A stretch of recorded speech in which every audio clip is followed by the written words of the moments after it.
I didn't believe in ghosts. This is important, because believing in ghosts is the sort of thing that prepares you for disappointment, while not believing in them prepares you for terror. When I agreed to spend a week alone in my late uncle's old hill house, I thought the scariest thing would be dust, allergies, and bad plumbing. I was wrong on a spiritual level. The house stood at the edge of a dying village, the kind where even the dogs seemed unemployed. It leaned slightly to the left, as if tired of holding itself together. The locals avoided it with impressive commitment. One man crossed the road when I mentioned the address.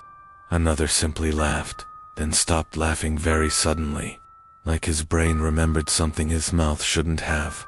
Inside, the air smelled old wood, rust, and secrets that had been sitting too long. The floorboards complained under my feet, but in a way that felt less structural and more judgmental. Yes, I muttered.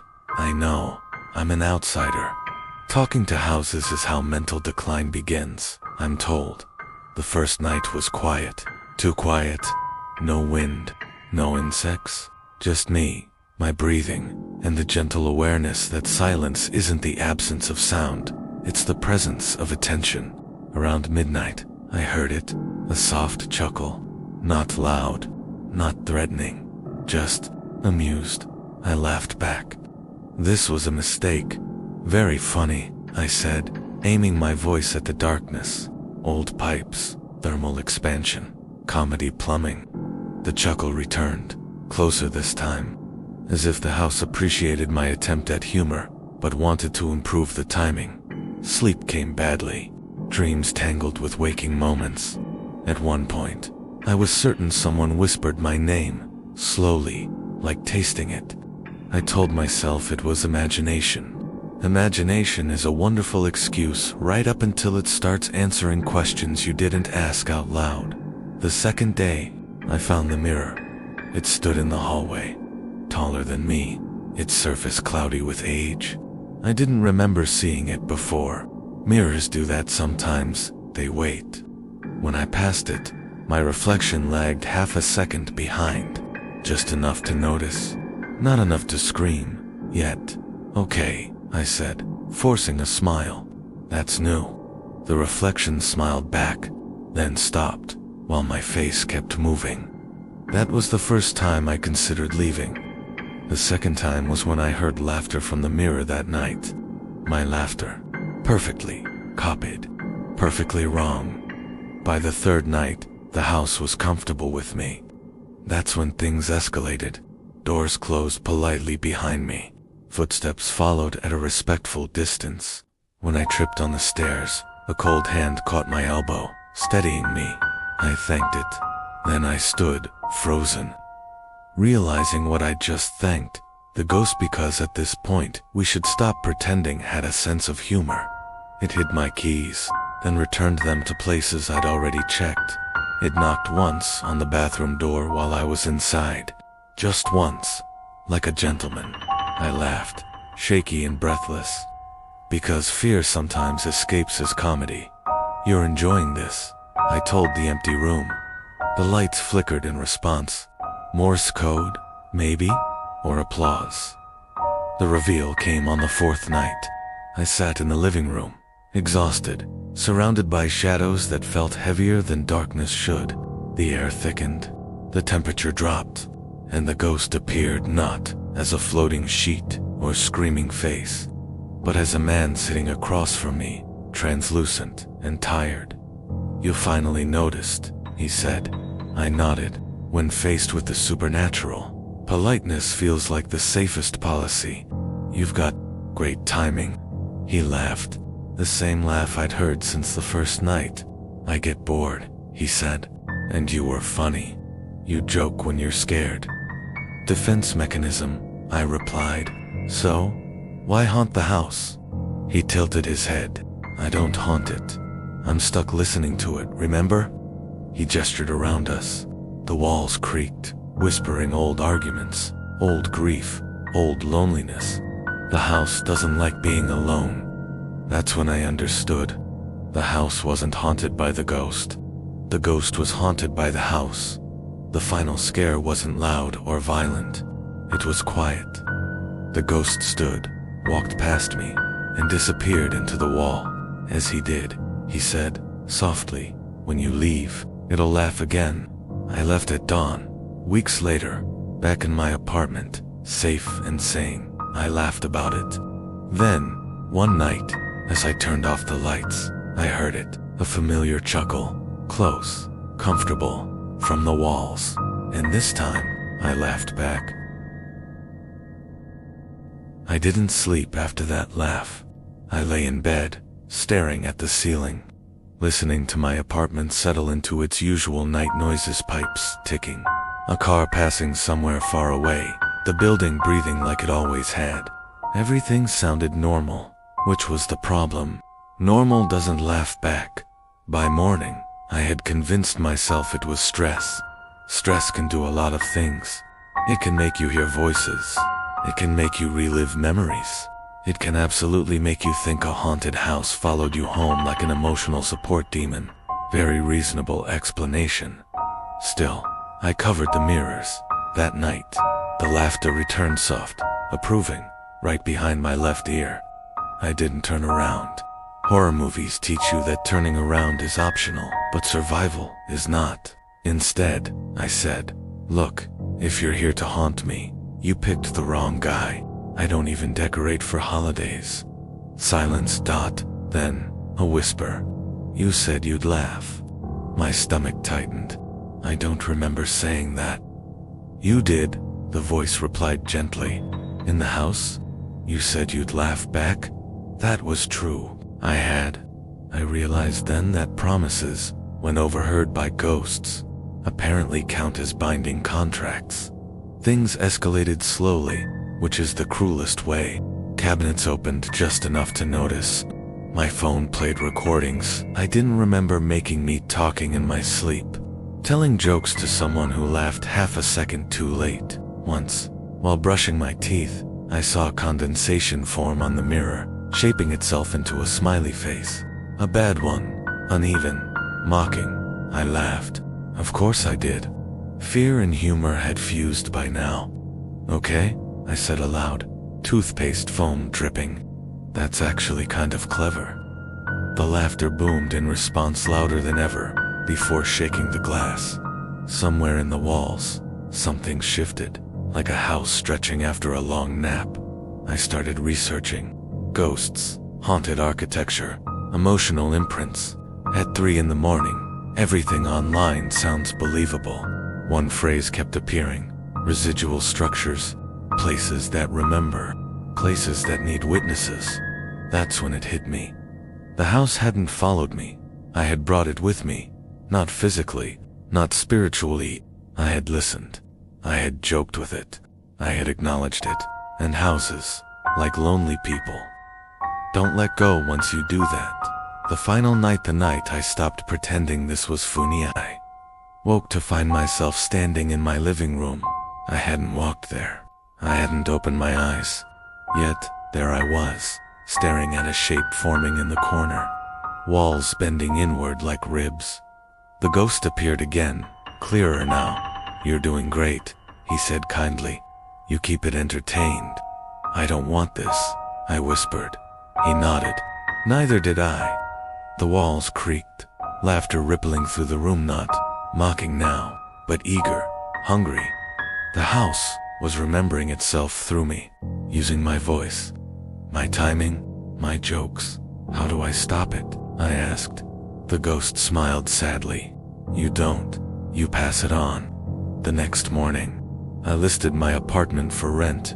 When the new tenant arrived, a cheerful man who laughed easily at his own jokes, I smiled, helped him move in, and left without looking back. As I reached the street, I heard it one last time, a chuckle, familiar, satisfied.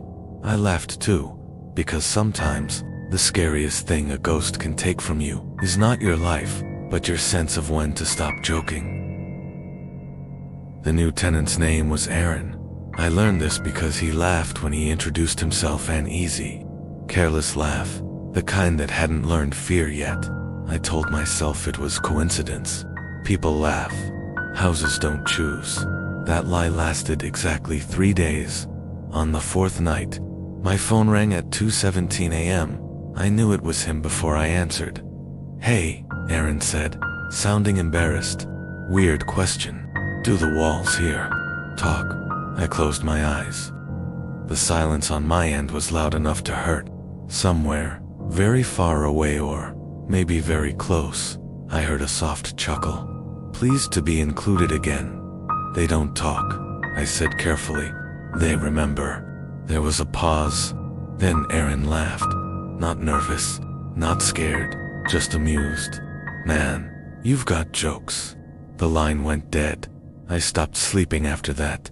Insomnia has stages. First comes exhaustion, then paranoia, then clarity, the kind you don't want. At 4 a.m., truths feel sharp and unavoidable. The truth was this: the house didn't need me anymore. That's when it started visiting again. Not in sound or touch, but in space. Rooms in my apartment felt wrong. Corners stretched. Hallways seemed longer at night. Once, I opened my bedroom door and saw a staircase where my kitchen should have been. Old wood, familiar creaking. I shut the door calmly, because panic had already proven unhelpful. The ghost returned soon after, sitting at my table like he belonged there. "You're fading," he said. "That's good. Am I dying?" I asked. "No," he replied. "You're being forgotten." The laughter came from everywhere now, not loud, not cruel. Content, like a house settling after a long day. I realized then that the house didn't need fear. Fear burned out too fast. Humor lingered, humor echoed, laughter stayed in the walls. "You taught it well," the ghost said. "You laughed when it spoke. You joked when it watched. That's how it learns you." I wanted to scream. I wanted to cry. Instead, I laughed. A short, broken sound. Because, even now, part of me thought this was absurd, and the house loved that. Days passed strangely after that. I'd find dust on my shoes shaped like footprints from rooms I didn't own. My reflection sometimes stood still while I moved. The mirrors uncovered now smiled first. Then Aaron called again. This time, he didn't laugh. "I hear someone breathing," he whispered, right behind the walls. "It sounds happy." I told him to leave. He said he couldn't. The doors didn't open right anymore. That was when I understood the final rule. The house doesn't trap people. People stay because someone else once did. I went back. The building looked healthier than before, straighter, fuller, as if fed. Inside, the laughter rolled through the halls like a welcome mat. Aaron sat in the living room, smiling too wide. The ghost stood beside him. "You came back," he said, surprised. "I owe it," I replied. The house leaned in. Laughter built, pressing into my chest, into my bones, demanding recognition. I laughed louder than I ever had, funnier, sharper, until Aaron stopped. The ghost watched, understanding dawning slowly. "Oh," he said. "You're staying?" "No," I corrected. "I'm teaching." The laughter shifted, confused, curious. And somewhere in the walls, something new learned how to listen. Mara Ellsworth leaned her forehead against the cool glass of the bus window as the coastline unfurled in jagged strokes. Beneath her, the road narrowed the farther they drove, hemmed in by cliffs that looked as if some prehistoric hand had clawed at the earth and left it unfinished. The sea below churned with white froth, slamming into stone in fits of rage that seemed too personal for mere wind and water. Every few miles the driver slowed, not for traffic or signs, but as if uncertain whether the road ahead still belonged to civilization. Mara checked her recorder, almost by reflex.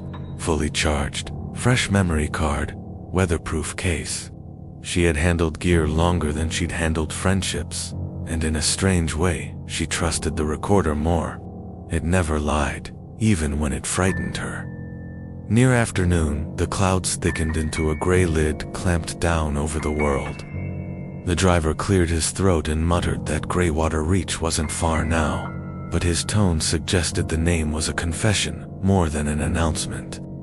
Mara glanced up, expecting to see a cluster of rooftops, or at least a harbor, but the coastline remained empty, save for a single buoy, rocking in the water like a severed head.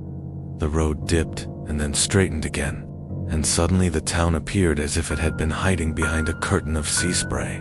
Greywater Reach was small, but in the way that ruins are small, not from lack of ambition, but from having been carved down over decades by salt, wind, and whatever else had whispered through its alleys. Houses clustered like frightened animals around the shore. Many windows were boarded, painted shut, or filmed with grime thick enough to obscure the interiors entirely.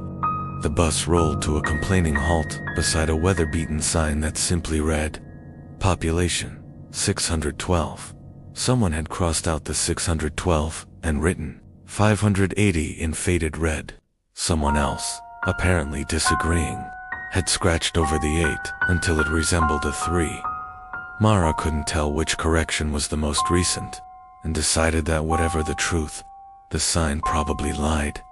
She stood on the cracked pavement as the bus door wheezed shut behind her. No one else disembarked.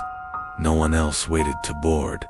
The bus pulled away without ceremony, leaving only the smell of diesel and a spreading quiet that felt older than the buildings around her. The wind tugged at her jacket, and beneath it she could smell brine, rotting wood, and something metallic lurking just beneath. Mara slung her pack over her shoulder and made her way down the slope toward the harbor, passing storefronts with hand-painted signs curling at the edges, bait and tackle, post hardware. A diner with sun-bleached pictures of pancakes taped haphazardly to the window. Most doors were shut.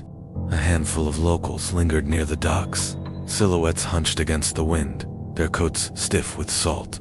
They glanced her way, not with curiosity, but with the caution of people who had long ago learned not to hope for visitors.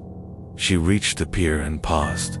Boats bobbed in their moorings, though half appeared abandoned, nets tangled, hulls streaked with algae, names faded to ghosts. Above them, rising from a rocky promontory, stood the lighthouse she had read about in the archival notices. It loomed not with grandeur, but with a strange, funeral sort of dignity. Its tower was tall enough to punch through fog when lit, though its lens, visible even from this distance, reflected no light at all. The railing around the lantern room sagged in places where rust had chewed through iron, and the paint that once marked the tower in bold white bands had peeled into ragged scales. Mara raised her camera and took a few photographs, more out of habit than intention, and then clicked on her recorder. Audio log, Ellsworth, Mara, Day 1. Arrival at Greywater Reach. Coastal conditions are severe, overcast, moderate wind. Town appears largely unmaintained, minimal tourism or transit presence. Her voice sounded flat against the wind, but she didn't care. Documentation came first. Feelings could be analyzed later. She checked into the only inn that appeared. Operational, a squat 3-story building with warped shingles and a sign that read, "Offshore Lodging," in letters that tried, and failed, to appear cheerful. Inside, the lobby smelled faintly of lemon polish and something musty beneath it, like books left too long in a cellar. The proprietor emerged from a side room, wiping his hands on a clean towel. He was older, perhaps in his late 60s, with thin hair and the posture of someone who had bent toward the sea for most of his life. He didn't smile, but he didn't frown either. He simply regarded her with the neutrality of a lighthouse beam, noting that she was there, nothing more. After confirming her reservation, he handed her a key on a wooden fob carved with the number 4, as she accepted it. His eyes flicked down to the recorder at her side. "Field work?" he asked, though his tone implied he already knew. "Archival project," Mara replied. "Audio documentation, local history, folklore, that sort of thing. I'm here through the end of the month." The proprietor paused a long moment before nodding. Folklore, he murmured, as if tasting the word and finding it bitter. Plenty of stories. Not all of them for sharing. Then, almost as an afterthought, just mind the hours, Ms. Ellsworth. She blinked. The hours. He waved a hand, already stepping away. After dark, things carry farther than they should. Sound does strange tricks here. Just keep your windows shut, and don't record after midnight. Winds shift. Brings in what doesn't belong. Mara waited for him to elaborate, but he had already disappeared into the back room. She considered calling after him, but decided against it. Locals often warmed up later. Superstitions were expected.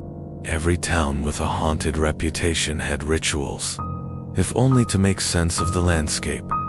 Her room was small, but clean enough. One bed, one dresser, one narrow desk, and a single window overlooking the harbor. Thin curtains did little to soften the light, and when she tugged them aside, the glass was fogged with salt residue. She wiped it with her sleeve until the coastline emerged in crooked lines. The lighthouse stood clearly in view, distant but imposing, the shape of it cutting through the horizon in a way that suggested permanence rather than utility. She watched for a full minute before realizing she had been holding her breath. As daylight faded, Mara ventured out again with her field recorder and notebook. Her grant proposal had emphasized the urgency of preserving coastal oral histories, particularly in towns mining companies and tourism boards had ignored. Greywater Reach felt like a place that had been forgotten before anyone had a chance to exploit it. She approached a pair of men, unloading crates of fish from a small trawler. They were tanned in the way of those who spent most of their lives outdoors, skin salted and leathered, but not yet broken. When she introduced herself and explained her project, they exchanged a look that hovered somewhere between amusement and discomfort. One shook his head. "Better to talk to the librarian if you're wanting stories," he said. "She keeps records. We just keep the sea out of our lungs." Mara nodded and thanked them anyway. Not every conversation needed to be an interview, and sometimes refusals revealed more than compliance. She wandered further, recording ambient sounds, gulls shrieking, waves collapsing against docks, the metallic rattle of chains and cleats. She caught snippets of conversation from passersby, though most fell silent when they noticed her equipment. The wind sharpened around dusk. A bell tolled from somewhere within town, not the church kind, but something smaller, almost domestic. People began shuttering windows and latching doors. Mara watched a woman hurry.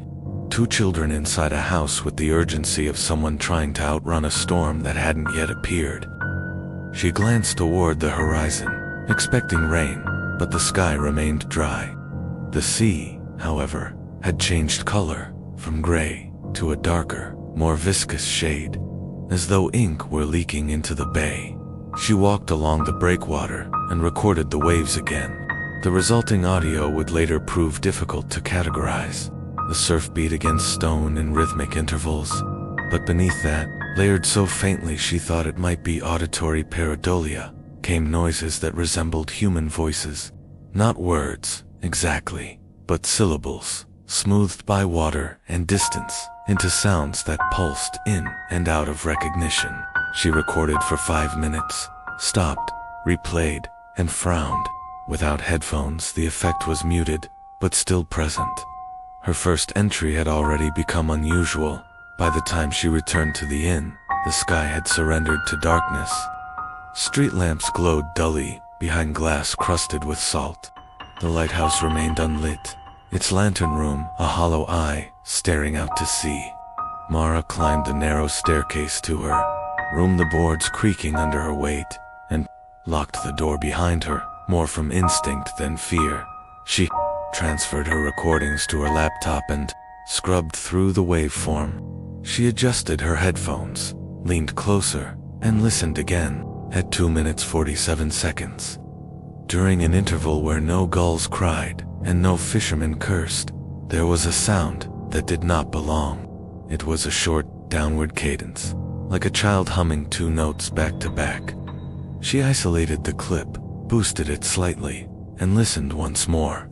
The sound was clearer now, unmistakably tonal. Not wind, not machinery.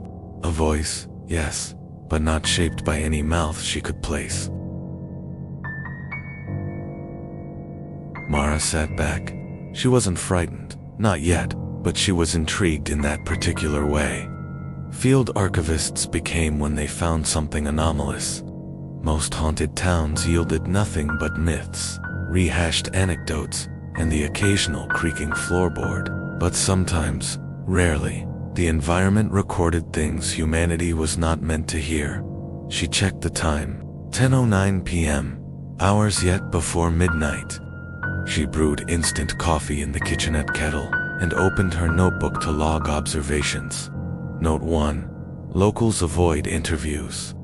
Possible seasonal fatigue, outsider distrust, or folklore taboo. Note 2. Auditory anomalies present in shoreline samples. Subjective qualities suggest tonal structure, not environmental artifact. Further testing required. She paused, tapping the pen against paper. The proprietor's earlier warning resurfaced. Don't record after midnight. She considered the phrasing, not don't go outside after midnight, or don't leave windows open at night. Specifically, don't record. Superstition or not, the precision of it left a small knot of curiosity in her chest. Wind scraped at the window glass. Something creaked in the hallway. The building shifted as old structures do. Mara finished her coffee and set the mug aside. The sea outside continued its constant percussion, waves falling against rocks with the steady insistence of a heartbeat. She turned off her lamp and climbed into bed, expecting exhaustion to take her quickly, but sleep resisted. The sounds of the harbor drifted through the thin walls, distant foghorns, clinking masts, the occasional gull shriek. But beneath these familiar noises came something subtler, something more rhythmic and persistent. It sounded like footsteps, pacing the corridor outside her room, the boards sighing beneath steady weight. She waited for the sound to stop at some other guest's door, but it did not. The pacing continued uninterrupted, back and forth, without pause or change in speed. After 10 minutes, curiosity overcame caution. She slipped from the bed, padded to the door, and pressed her ear against it. The wood was cold. The footsteps ceased instantly, as if whoever, or whatever, had been walking knew she was listening. Mara waited, breath held, but the silence remained. When she finally opened the door, the hallway was empty. A weak bulb flickered in the ceiling, trembling through its final volts before surrendering entirely. The floorboards, though old, showed no sign of recent disturbance. She closed the door quietly, holding it for a moment before letting the latch click. The footsteps did not return. When she woke the next morning, she could not remember how she had fallen asleep. Only the lighthouse remained vivid in her mind, the shape of it, the oppressive stillness of its unlit lantern room. She rubbed sleep from her eyes and checked her laptop. Her recordings from the previous night sat ready for analysis. She replayed the shoreline clip again, listening for the strange humming. It was still there, faint but undeniable. And as the sound faded, Mara could swear that just before the clip ended, another voice overlapped it, low, distant, and unmistakable in its intent. A whisper, carried by the sea. Speaking words she could not yet decipher. And that was how her first day in Greywater Reach concluded, not with answers, but with the quiet certainty that the town was not waiting to be documented. It was waiting to be remembered. Morning came late to Greywater Reach, as if sunlight had to bargain with the clouds before stepping onto land. Mara sat at the small desk by her window, sipping coffee that tasted more of mineral water than beans. Her view of the harbor had not improved. In daylight, boats still leaned, nets still dangled like disemboweled intestines, and the lighthouse remained a muted sentinel on the rocks. Yet in the morning hush, the town looked less abandoned than suspended, like a stage where the actors were merely late to their cues. Once dressed, she walked to the local library, which the fisherman had suggested was the best place for stories. The building was a stout brick structure, with ivy clinging stubbornly to its walls. The sign above its door faded nearly to a leaf. Inside, however, the space was surprisingly well kept. Shelves stood straight, organized with quiet pride, and the scent of old pages mingled with dried lavender. Someone here cared for books as if they were living things. The librarian was a woman in her mid, with sharp cheekbones and the calm gaze of a person who had seen storms come and go without losing track of her place in a chapter. She introduced herself as Elaine Calder, head archivist and caretaker of Greywater Reach's historical collection. When Mara explained her project, Elaine listened without interruption, fingers steepled beneath her chin, eyes narrowed, not with suspicion but appraisal. Audio histories, Elaine repeated when Mara finished. A sensible endeavor. We keep written records, but voices die twice, once with the body, and again when no one remembers how they sounded. Mara blinked, surprised by the eloquence. Exactly. I'm here for oral accounts, folklore variations, environmental sounds, anything that contributes to cultural memory. Elaine nodded once. Then you've come at an interesting time. She stood, gesturing for Mara to follow. Let's begin with the local archives. You'll want context before you start asking questions around town. They descended a short flight of stairs into a basement lit by hanging lamps, their yellow bulbs casting halos across shelves packed with newspapers, maritime logs, handwritten diaries, and maps that looked older than the United States herself. Elaine pointed out the coastal charts, some annotated in red ink with notations like shoal, unstable, and fog corridor. One map bore a stark marking near the lighthouse, nitrogen monoxide passage after dusk. When Mara asked about it, Elaine only said, "Cartographers fear the sea more honestly than sailors do." Mara spent an hour photographing and cataloging relevant documents. She noted that most records before 1900 were fragmented, water-damaged, or written in an archaic script that made the handwriting look more like tangled seaweed than letters. One shipwreck log mentioned a vessel called Corinthia, though the page had been torn through the date column and half the listed casualties. Was there a passenger manifest for the Corinthia? Mara asked. Elaine hesitated a fraction too long. Once, she said finally, but it was damaged beyond preservation during the flood of '54. The lighthouse took the worst of it. Mara's pen hovered. Did the lighthouse operate as a rescue point? Elaine pressed her lips into a thin line. Not exactly. Then, catching herself, she softened. I believe you'll find residents more forthcoming once they realize you're not here to sensationalize. Some will speak to you, others won't. The Reach is protective of its dead. Mara stayed until late morning, gathering names of possible interview subjects, boatwrights, elders, former Coast Guardsmen, copying excerpts from a thin volume titled Maritime Tragedies and Specters of the North Atlantic, though academic in tone. The book's margins were peppered with handwritten notes in graphite that read like warnings, not natural fog. Voices again, recordings destroyed, never after midnight. The last annotation circled twice made Mara's scalp prickle. By noon, she thanked Elaine, packed her gear, and returned to the main street. The town seemed slightly livelier now. Children skipping stones near the pier, older men patching nets, a woman sweeping her porch while eyeing the sky as if not entirely trusting it. Mara approached several locals, managing to schedule 2 interviews for later in the week. Though both parties insisted they would only speak before nightfall, no one explained why, and she stopped pressing. They gave the hours, the same cautious reverence as the librarian had. After a late lunch at the diner, clam chowder, too thin to comfort, and coffee strong enough to resurrect the dead, Mara returned to the inn. Her plan was to organize interview leads and review the morning's photographs. But the wind had picked up, pushing salt spray against windows and rattling loose gutters. The room felt colder than before, as though the building itself were conserving heat for someone else. She set her recorder on the desk and opened the dresser drawers in search of an extra blanket. The top drawer stuck, refusing to budge until she lifted it slightly and coaxed it out.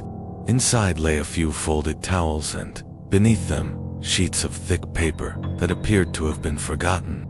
She lifted the stack gingerly. They were charcoal drawings, dark, bold, and unsettling in their precision. Each depicted the lighthouse, but always from different vantage points, from sea level, from the cliff, from the town during a storm. In every drawing, the lamp room was blackened, as if the artist refused to imagine it lit. The last drawing was different. It showed a figure standing inside the lantern room, the silhouette barely visible, but distinct against the glass. The figure faced outward, toward the sea. Small details suggested something wrong. The neck tilted too far, the arms too long, hands pressed against the window, as if trying to greet or warn. Mara swallowed. She checked the drawer again for signatures or dates. Nothing. She set the drawings aside, intending to ask the proprietor about them later, though a suspicion gnawed at her that he would say they had never belonged to the inn. SAAC, Fen, Lighthouse Keeper, 1932. The entry read, "The hours keep stealing from me. 2 nights now, I have tended the lamp and woken in my bunk with no memory of leaving. When I ask the men, they say they saw me in the tower, moving slow, as if I were underwater.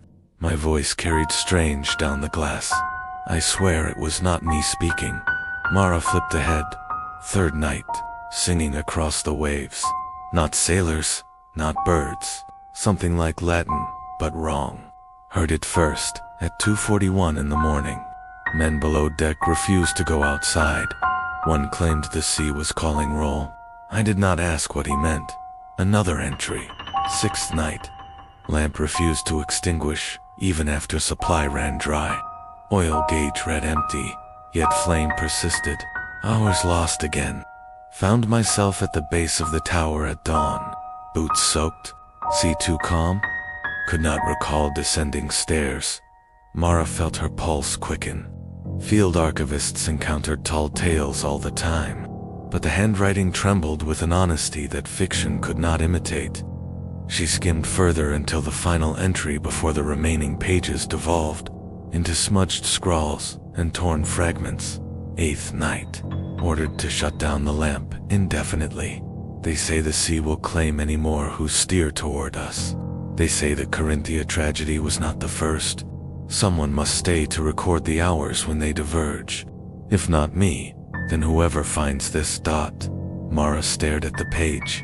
She checked the notebook's inside cover again, searching for a date beyond 1932, but nothing confirmed what became of Isaac Fenn, or whether the lighthouse truly ceased operation that year. She photographed every legible page with steady hands, though her thoughts churned with a mixture of academic intrigue and a quieter sensation she refused to name. The wind outside keened louder, making the window pane resonate in its frame. Mara closed the notebook and returned it to the drawer, not out of fear, but out of an archivist's respect for original placement. The charcoal drawings she placed in her pack for later evaluation. Part of her feared they too might vanish if left unattended. The remainder of the afternoon passed uneventfully. She drafted outreach emails to her grant coordinators, logged metadata for her photos, and reviewed the odd humming recorded at the shoreline. With noise reduction filters applied, the sound separated into something disturbingly clearer. No longer a hum, not quite words. More like sustained vowels, overlaid with gasps, as if the ocean breathed through a choir of half-formed throats. At points, the waveform clipped sharply, as though multiple voices competed for the same frequency band. Evening settled slowly, heavy and deliberate. As dusk melted into night, Mara's room grew dim despite her lamp. The proprietor knocked once to deliver fresh towels, then lingered as though wanting to say more. Mara debated, showing him the notebook or drawings. but something in his posture suggested he already knew what she had found. "Storm incoming," he said instead, eyes drifting to the window. "Stay in tonight. Folk get turned around near the cliffs in weather like this." Mara nodded. "Do storms interfere with recording? I heard something unusual in the surf yesterday." "Everything interferes here," he interrupted gently. "Sound travels wrong, carries voices that aren't yours. Doesn't matter if you believe that or not. Just mind the hours." The way he said it, like a ritual rather than advice, left Mara silent. When he retreated down the hall, his steps softened at the staircase landing and vanished, as though swallowed by the floor itself. She ate a light dinner from her backpack, energy bars and dried fruit, then sat cross-legged on the bed, examining the charcoal drawings again. The faceless crowds near the lighthouse, the distant storms, the solitary figure in the lantern room. The compositions were too deliberate for sketches. They felt like record-keeping of a visual kind. Perhaps the artist was documenting what memory refused to clarify. At 9:18 p.m., the wind abruptly died, not softened. The sudden quiet made Mara straighten. Buildings do not fall silent in unison unless commanded by something larger than weather. She stood, moved to the window, and peeled back the curtain. The street lamps flickered weakly, their halos warped by salt residue. The harbor lay still, waves barely rippling, as if the sea had paused mid-breath. The lighthouse, always the lighthouse, sat black against the horizon. Yet Mara imagined she could see movement inside the lantern room, as though someone paced back and forth, the way footsteps had paced the hallway. Her first night. She shut the curtain quickly and cursed herself under her breath. Curiosity made fine work of scholars, but terrible work of sleepers. By 10:41 p.m., she finally climbed beneath the covers and powered down her devices. Everything except a small recorder perched on her nightstand, its red light blinking in standby. It was habit, nothing more. She did not intend to record. Not after the warnings, and not with the storm that had failed to arrive. Sleep beckoned slowly, the kind marked by drifting thoughts and half-dreams. She remembered the librarian's voice. Voices die, twice, and the notation in the archival margins, never after midnight. She hovered in the space between waking and dreams when a sound filtered through the wall vents, soft at first, then clearer. A child's laughter, not joyous, strained, as though the laugh emerged through waterlogged lungs. Mara froze. More laughter followed, accompanied by a rhythmic tapping. 2 taps, pause, 3 taps, pause, repeated in steady cycles. She checked the clock, 2:41 a.m. Her breath stalled. She did not touch the recorder, not yet. She simply listened as the tapping continued, unhurried and patient, until a second sound overlapped it, boots crossing floorboards, slow and uneven, as if whoever wore them dragged one foot slightly behind the other. The footsteps reached her door, halted, and then the laughter stopped. Silence crushed the room. Mara waited, muscles coiled, heart hammering against her ribs. 20 seconds passed, 30. She counted breaths. Finally, gathering every shred of rationality she possessed, she reached for the recorder and pressed record. A soft click broke the silence. The red light now steadily lit. She whispered a timestamp, voice trembling despite her best efforts. The footsteps did not return. The tapping did not resume. Only the sea remained, breathing against the cliffs like something alive and ancient. When dawn came, she checked the hallway, empty, dry, and dusted with salt that glittered like glass in the early light. By the end of her second morning, in Greywater Reach, Mara realized something important.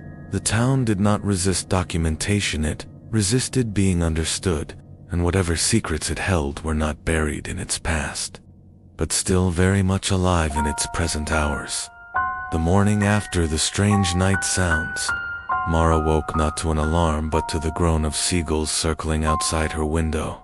Their calls were harsh and impatient, as if competing over some carcass the sea had thrown onto the rocks. Her eyes felt gritty from interrupted sleep. but habit forced her upright. Fieldwork rarely waited for rested minds. She dressed, slung her recorder bag over her shoulder, and checked the clock. 6:47 a.m. The proprietor hadn't yet set out the small buffet of stale pastries and cold cereal, so Mara left without breakfast, opting instead for the salt-crusted air of the harbor. Greywater Reach looked different in the early hours. The light came in sideways, cutting through the hanging mist in bars of pale gold. The lighthouse, her inevitable point of reference, seemed farther away in the morning haze. Its silhouette softened, but still dominant. As Mara descended toward the shoreline, she noticed the tide was unusually low. The trawlers sat awkwardly in their slips, hulls exposed like the bellies of grounded whales. Low tide meant access to the intertidal flats, a fact that tugged at the archivist part of her mind. Coastal towns often concealed their histories at the waterline. She headed toward the outer pier, carefully navigating around coils of rope and overturned lobster traps. A fisherman in a yellow slicker nodded as she passed, then pointed toward the rocks with 2 fingers. "Watch your step out there," he said, voice muffled through a coffee-stained balaclava. "Reveals more than it should, this tide." Mara wasn't sure if that was advice or folklore, but she nodded and continued. The beach near the cliffs had mostly stones instead of sand, smoothed by decades of relentless tide. Seaweed clung to them in black streamers, and shallow pools reflected the sky like fractured mirrors. Something metallic glinted in the rocks ahead. At first glance, she assumed it was drift metal litter or lost tackle, but as she approached, its shape resolved into something stranger. It was a fragment of a cylindrical object, dark brown and mottled with rust.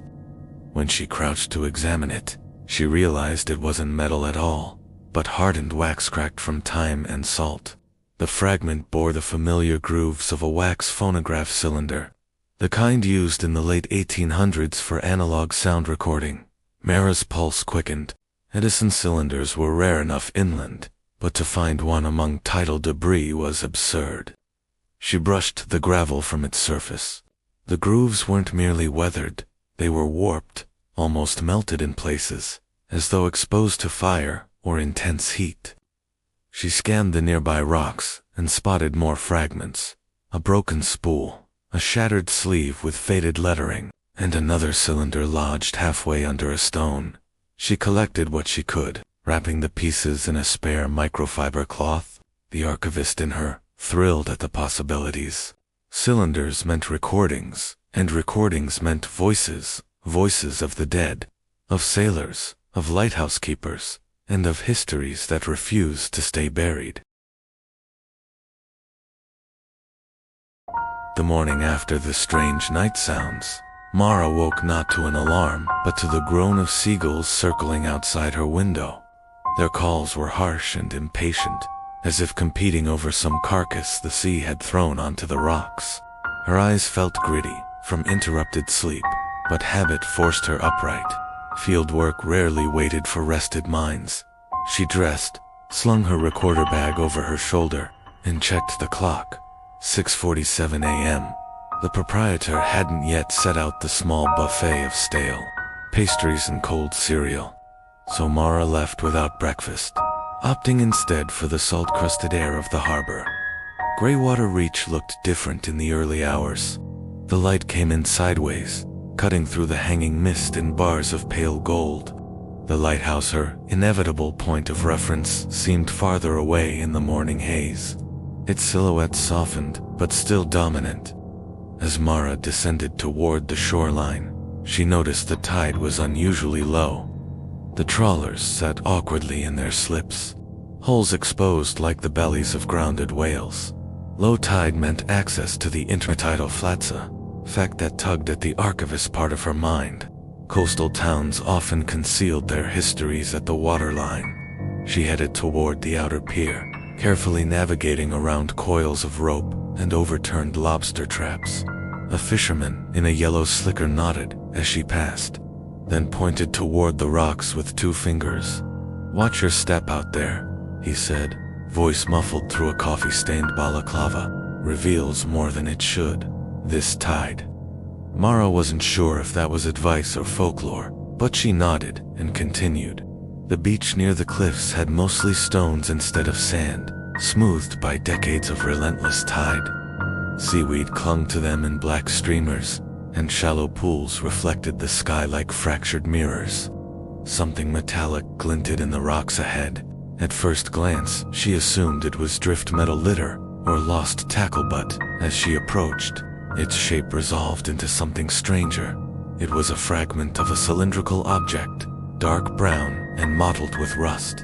When she crouched to examine it, she realized it wasn't metal at all, but hardened wax cracked from time and salt. The fragment bore the familiar grooves of a wax phonograph cylinder, the kind used in the late 1800s for analog sound recording. Mara's pulse quickened. Edison cylinders were rare enough inland, but to find one among tidal debris was absurd. She brushed the gravel from its surface. The grooves weren't merely weathered, they were warped, almost melted in places, as though exposed to fire or intense heat.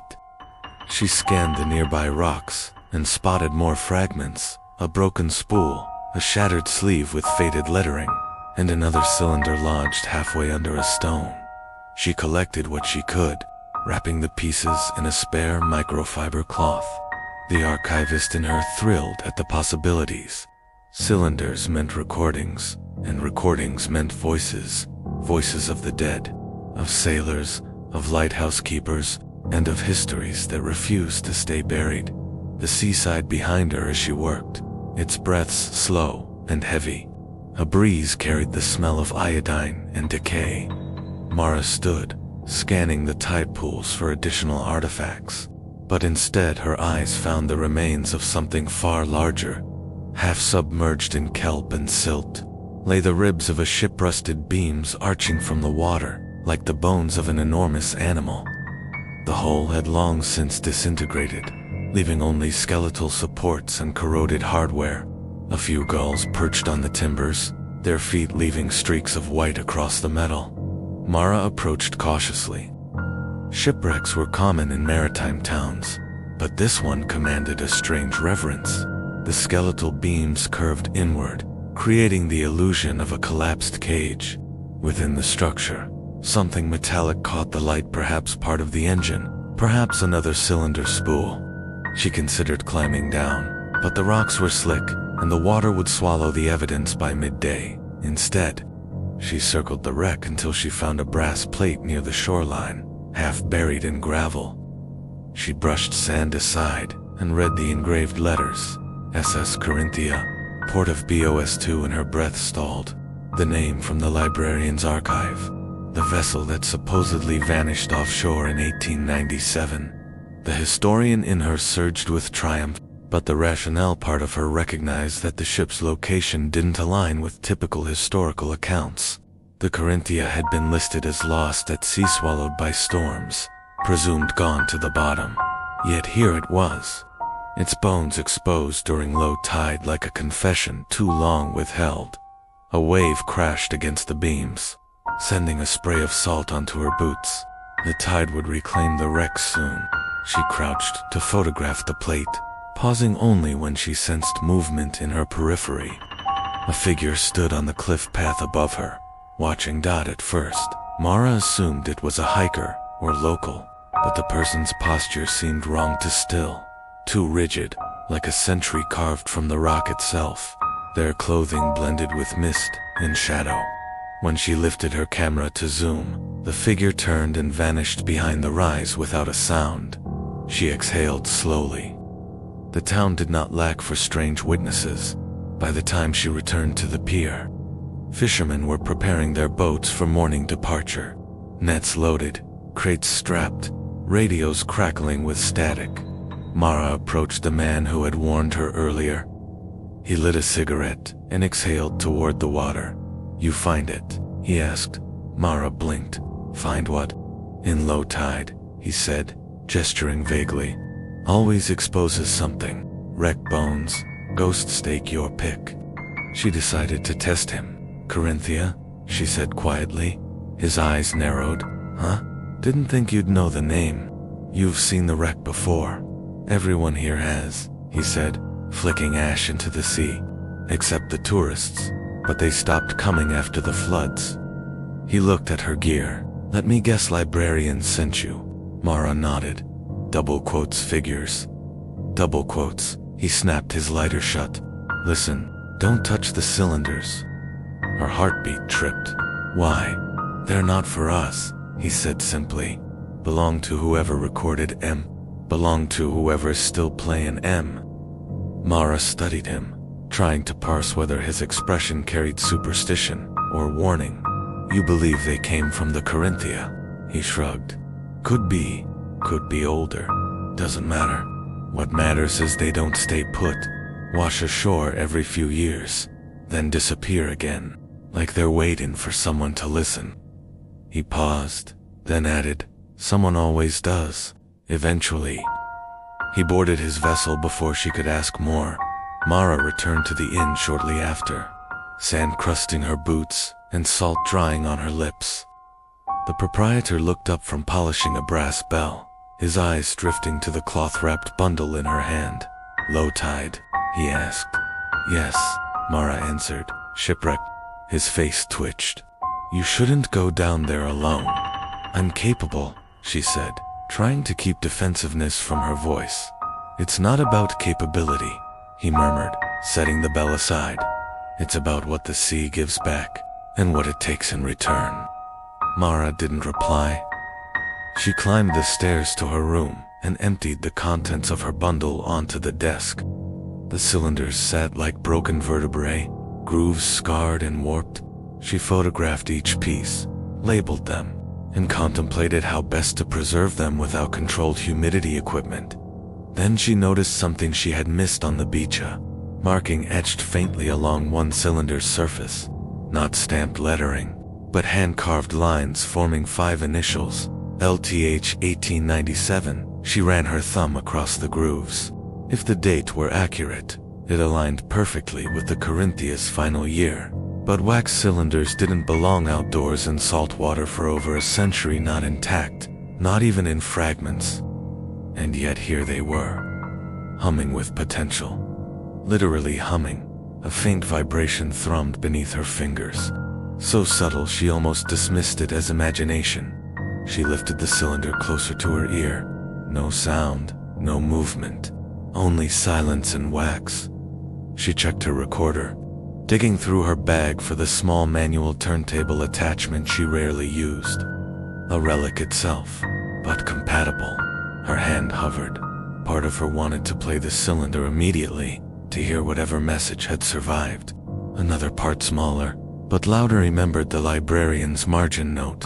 Recordings destroyed, and the fisherman's warning. Someone always listens. Curiosity won, but not recklessly. She set up her laptop, adjusted the stylus arm, and mounted the least damaged cylinder onto the spindle. She connected the audio interface, positioned her monitoring headphones, and whispered a timestamp out of habit. The stylus dropped with a faint hiss. Static washed through the headphones' rain, surf, distance. Then, beneath the noise, a tone emerged, low, sustained, like someone humming from beneath a floorboard. Another voice joined it, higher and shaky. The 2 tones braided, rising and falling in slow waves. Then, unmistakably, came a word. Not English, not Latin. Something older, vowels stretched into a near wail. The hair on Mara's arms lifted as the word repeated in different registers, harmonizing in a way that felt deliberate rather than chaotic. The cylinder crackled, warped, and finally snapped into silence as the grooves ran out. She lifted the needle with trembling fingers. For a long moment she didn't move, letting her rational mind chase the implications. Analog artifacts rarely survived this well. Sound almost never remained intelligible. Yet this recording had sung. Mara disconnected the stylus and replayed her captured audio. The tones repeated, layered with whispers she hadn't caught during the first listen. At the end, just before the cylinder went blank, A final voice whispered hoarse, strained, and chillingly direct her own name, Mara. She stared at the waveform. She hadn't spoken into the recorder during playback. No audio interference, no algorithmic coincidence. And yet her name, not shouted, not called, spoken like a recognition. She replayed it again. The whisper remained, faint but undeniable. Mara closed her laptop very gently, as though sudden motion might provoke something. She stood at the window, watching fog roll in from the sea like a slow invasion. Low tide had revealed a shipwreck and a cylinder, and in return, the sea had given her a name, her name spoken across more than a century of silence. Whatever Greywater Reach was keeping, it did not intend to keep quiet. Mara watched the man's retreat until his silhouette was swallowed by the wide gray emptiness of the shoreline road. Only then did she crouch and study the fragments properly. There were 4 of them, cylindrical curls of oxidized brown, brittle as the papery skin of an onion. She knew wax cylinders from museum archives, Edison-era sound storage, predecessors to magnetic tape, their grooves etched with vibrations of voices long dead. But these were wrong. The grooves were too deep, gouged like claw marks, spiraling toward the center. And the texture wasn't smooth wax anymore, but something pitted and porous, like bone, left too long in seawater. She slipped them into padded envelopes and sealed them inside her field case. The waves hissed, as though displeased, back at the inn. The proprietor looked up from polishing cutlery and froze when he saw the wet sand caking her boots. "You weren't down at Breaker Point, were you?" he asked, his voice cracking on the last word. Mara answered honestly, lying to locals never helped. The man inhaled sharply through his teeth and muttered something about pull of the tide, and voices don't settle easy. When she asked what he meant, he shook his head. "Those waters keep what they take," he said, as if quoting scripture, then withdrew behind the bar like a turtle into its shell. In her room, Mara laid out her equipment, digital recorder, headphones, notebook, the portable cylinder playback rig she borrowed from the university's media. Restoration Lab, a clunky brass contraption modified with modern pickup needles. She powered it on, listening to its static hum fill the room. Outside, gulls screeched, as if arguing over invisible carrion. The inn's hallway creaked with footsteps that never reached her door. Mara inserted the least damaged cylinder first, careful not to crack it further, and lowered the needle. For several seconds there was nothing but dry static. Then, faintly, a breath, not one, but many, layered unevenly like a choir warming up before a performance. The breaths grew louder, then broke into disjointed words, half-formed syllables. The consonants blurred as if waterlogged. Mara leaned forward, tapping the headphone cup hard against her ear. The voices weren't speaking English, or if they were, the language was drowned beneath a thick slur of vowels. Then, suddenly, a clear phrase cut through. "Hold fast the hour," followed by a sharp scrape that made her flinch. The cylinder stuttered, the needle skipping across trenches in the surface, and the voices dissolved back into static. Mara lifted the arm, exhaling slowly. She tested the second fragment. This one held no words, only singing. A low, resonant drone, male voices sustaining a single pitch, until it wavered like light seen through deep water. The sound made the hairs on her forearms rise. There was no melody, but there was intentions, something ritualistic in the steadiness, as if lungs and fate had synchronized. When she shut off the playback rig, the room felt hollow by comparison, like sound had been keeping the walls from collapsing. Night had crept over Greywater Reach when Mara finally stepped outside again. The fog had thickened, swirling around the lampposts in heavy veils. The lighthouse blinked in and out of existence behind the misted silhouette hole 1 second and partially swallowed the next, like something breathing. She walked toward the harbor, phone torch cutting a feeble cone through the vapor, and reached the old information kiosk by the pier. Most pamphlets were sun-bleached into illegibility, but one panel remained readable beneath cracked plastic. It depicted a steamship Grand Double, fitted with ornate railings. SS Corinthia maiden voyage. 1897. Mara skimmed the text. The Corinthia had been a passenger liner bound for Nova Scotia, lost off the coast during a storm. No bodies recovered. No wreckage found for months until fragments washed up as far as Greenland. The kiosk ended with a decorative timeline and faded portrait of the ship's captain, a severe man with dark eyes and beard trimmed with military precision. Beneath his picture, someone had graffitied in red marker, "Singing never stopped." A sudden gust slammed the kiosk door against its hinge. Mara flinched and stepped back, steadying her breath. The harbor water below slapped against pylons in lazy rhythm, but she heard something else riding inside the waves, a hum, barely audible. She shut off her phone light and listened. At first it blended with the ocean's pulse, indistinct. Then it separated itself, voices again, the same droning pitch from the second cylinder, but distant, as if rising from the sea floor. "Mara?" someone said behind her. She whipped around. A young woman stood barely 10 feet away, bundled in a coat 2 sizes too large. Dark hair plastered against her cheeks from the fog. Mara hadn't heard her approach.